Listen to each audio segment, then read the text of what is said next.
আসসালামু আলাইকুম ওরহমতুল্লাহ। সুপ্রিয় ব্যাটল অফ ফেইথ ইমানের যুদ্ধের দর্শক মণ্ডলী, আজকে আমরা একটু ভিন্ন বিষয় নিয়ে আলোচনা করব। মানব ইতিহাসের বৃহত্তম রাষ্ট্র ছিল দুর্ধর্ষ বিজয়ী চেঙ্গিস খান কর্তৃক প্রতিষ্ঠিত মঙ্গল সাম্রাজ্য। ত্রয়োদশীর প্রথমার্ধে চেঙ্গিস খান মঙ্গলদের ঐক্যবদ্ধ করেন এবং পূর্ব এশিয়ার মঙ্গোলিয়া থেকে চেঙ্গিসের নেতৃত্বাধীন মঙ্গলরা বিশ্বজয়ে বেরিয়ে পড়েছিল এবং অসংখ্য রাষ্ট্রকে ধ্বংস বা করতলগত করে তাদের বিশাল সাম্রাজ্য প্রতিষ্ঠা করেছিল। পূর্ব ও মধ্য ইউরোপ থেকে জাপান সাগর পর্যন্ত মঙ্গলদের সাম্রাজ্য বিস্তৃত ছিল। উত্তর দিকে উত্তর মেরুর অংশবিশেষ পর্যন্ত, পূর্ব ও দক্ষিণ দিকে দক্ষিণ এশীয় উপমহাদেশ, দক্ষিণ পূর্ব এশিয়ার মূল ভূখণ্ড ও ইরানি মালভূমি পর্যন্ত এবং পশ্চিম দিকে লেভান্ট ও কার্পেথিয়ান পর্বতমালা পর্যন্ত মঙ্গল সাম্রাজ্য বিস্তৃত হয়েছিল। 1227 সালে চেঙ্গিস খানের মৃত্যুর পর সুবৃহৎ মঙ্গল সাম্রাজ্য 4টি বৃহৎ খণ্ডে বিভক্ত হয়ে পড়ে। এই খণ্ডগুলো ছিল চীন কেন্দ্রিক ইউয়ান সাম্রাজ্য, রাশিয়া কেন্দ্রিক সোনালি হোর্ড, ইরান কেন্দ্রিক ইলখানাত এবং মধ্য এশিয়া কেন্দ্রিক চাঘাতাই খানাত। 4টি খণ্ডে বিভক্ত হয়ে পড়লেও মঙ্গলদের শৌর্যবীর্য অটুট ছিল এবং তারা অন্যান্য রাষ্ট্রের নিকট ছিল ত্রাসস্বরূপ। যুদ্ধবিগ্রহ পরিচালনার ক্ষেত্রে সকল জাতি কমবেশি নিষ্ঠুরতার পরিচয় দিয়ে থাকে, কিন্তু মঙ্গলরা তাদের বিজিত অঞ্চলে গণহত্যা, নারী নির্যাতন, লুণ্ঠন ও অগ্নিসংযোগের জন্য বিশেষ কুখ্যাতি অর্জন করেছিল। কয়েকটি উদাহরণ থেকে মঙ্গলদের যুদ্ধপ্রণালী স্পষ্ট হয়ে ওঠে। 1216 থেকে 1222 সালে চেঙ্গিস খান মধ্য এশিয়ার খোরেজম সাম্রাজ্য দখল করে নেন এবং তার সৈন্যরা মধ্য এশিয়ার অর্থনৈতিক ও সাংস্কৃতিক কার্যকলাপের জন্য প্রসিদ্ধ বুখারা, মার্ব, নিশাপুর, উরগেঞ্চ প্রভৃতি শহরকে ধ্বংসস্তূপে পরিণত করে। মধ্য এশিয়ায় মঙ্গল আক্রমণের ফলে প্রায় 17 লক্ষ মানুষ নিহত হয়, যা ছিল খোরেজম সাম্রাজ্যের জনসংখ্যার 1/4। 1236 থেকে 1240 সালে চেঙ্গিসের নাতি বাতু খান রাশিয়া দখল করেন এবং এর ফলে Bilyar, Bulgar, Moscow, Ryazan, Vladimir, Kiev প্রভৃতি রুশ ও ভোলগা বুলগার অর্থনৈতিক ও সাংস্কৃতিক কেন্দ্রগুলো ধ্বংসপ্রাপ্ত হয়।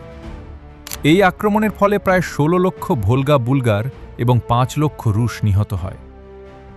1258 সালে চেঙ্গিসের নাতি হালাকু খান আব্বাসীয় খিলাফতকে ধ্বংস করেন এবং মুসলিম বিশ্বের অন্যতম শ্রেষ্ঠ শহর বাগদাদ ধ্বংস করেন। এই আক্রমণের ফলে বাগদাদের 8 লক্ষ থেকে 16 লক্ষ অধিবাসী নিহত হয়। ভারতবর্ষেও মঙ্গলরা বেশ কয়েকবার আক্রমণ চালিয়েছিল, কিন্তু ভারতীয়দের জন্য সৌভাগ্যবশত এই আক্রমণগুলোর কোনোটিই ভারতবর্ষ দখল করার উদ্দেশ্যে পরিচালিত হয়নি। 1221 সালে চেঙ্গিস খান খোরেজম সাম্রাজ্যের যুবরাজ জালালউদ্দিনের পশ্চাৎধাবন করে ভারতবর্ষের সীমান্তে উপস্থিত হয়েছিলেন এবং সিন্ধু নদীর তীরে সংঘটিত এক যুদ্ধে তিনি জালালউদ্দিনকে পরাজিত করেন, কিন্তু এরপর ভারতবর্ষের অভ্যন্তরে অগ্রসর না হয়ে প্রত্যাবর্তন করেন।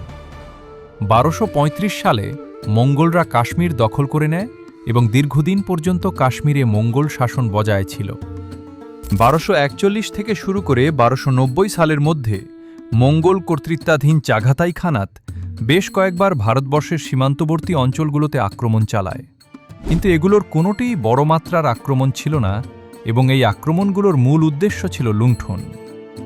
কিন্তু 1290 এবং 1300 এর দশকে মঙ্গলরা পরপর 6 বার ভারতবর্ষ আক্রমণ করে এবং এর মধ্যে 2 বার দিল্লি দখলের চেষ্টা করে। মঙ্গলদের প্রতিটি আক্রমণ ব্যর্থতায় পর্যবসিত হয় এবং এর ফলে ভারতবর্ষ মঙ্গল আক্রমণের বিভীষিকা থেকে রক্ষা পায় এবং ভারতবর্ষে মঙ্গল আক্রমণ প্রতিহত করার মূল কৃতিত্ব একজন ভারতীয় মুসলিম শাসকের। এই শাসক হলেন দিল্লি সালতানাতের সুলতান আলাউদ্দিন খিলজি। আলাউদ্দিন ভারতীয় ইতিহাসে একজন বিতর্কিত ব্যক্তিত্ব। ভারতীয় হিন্দুত্ববাদীরা আলাউদ্দিনকে একজন অত্যাচারী, হিন্দু নিপীড়নকারী, বিদেশি মুসলিম শাসক হিসেবে আখ্যায়িত করে, কিন্তু বাস্তবিক ইতিহাস এতটা সরল নয়। আলাউদ্দিন ছিলেন খিলজি বংশের অন্তর্গত, যাদের মধ্যে তুর্কি ও পশতুনদের সংমিশ্রণ ছিল বলে মনে করা হয়। 1263 সালে তিনি দিল্লিতে জন্মগ্রহণ করেন।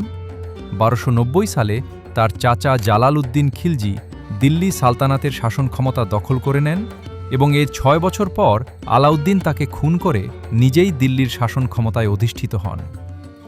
আলাউদ্দিনের শাসনামল রাজনৈতিক নিষ্পেষণ, অর্থনৈতিক সংস্কার এবং বিভিন্ন রাজ্য জয়ের জন্য প্রসিদ্ধ।